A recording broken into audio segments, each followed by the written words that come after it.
Puntahan ko naman po yung sitwasyon ni Cassandra Ong.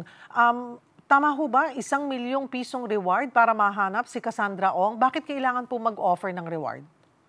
Opo, yes. So, ang reward po na ito ay it was put out on with the admission that may kahirapan nga po in locating her.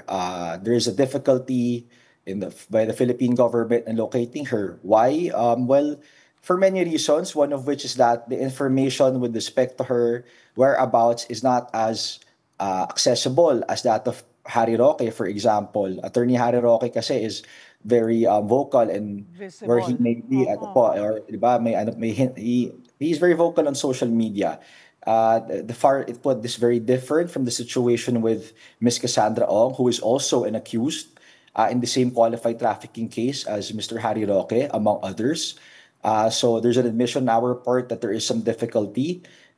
If I could just also echo the Secretary of Justice, Frederick Vida, in saying na ano po to paraan ng pag-crowdsource. Crowdsourcing lang po na kung may impormasyon po kayo that could be beneficial to the government, then we would like to be able to hear from you.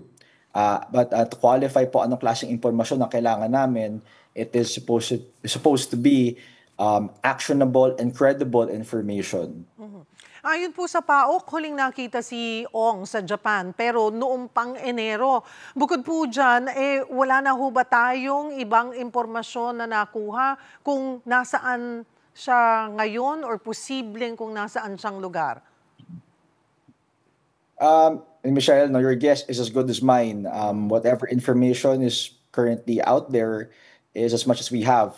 And all other information that we may have, ano na po yan, no, I'm afraid that I'm not at liberty to disclose all of it.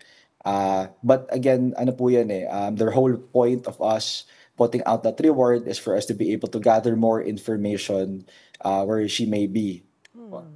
May koordinasyon na po ba ang DOJ sa ibang bansa kaugnay sa kanselasyon ng mga passport ni na Attorney Harry Roque at Cassandra Ong at iba pang suspect dito sa illegal na POGO?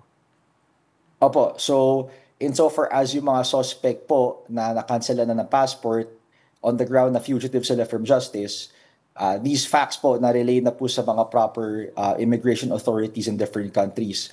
This is, but again, without speaking for the Department of Foreign Affairs, which is the agency tasked with this function, it's safe to say po that there has been some coordination and action on their part for sure.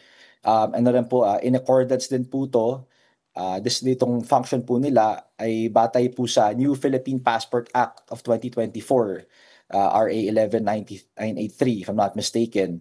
Nandun po yan that there has to be coordination. And also, the DFA does have a passport database, and that this information here is for sure communicated with other states.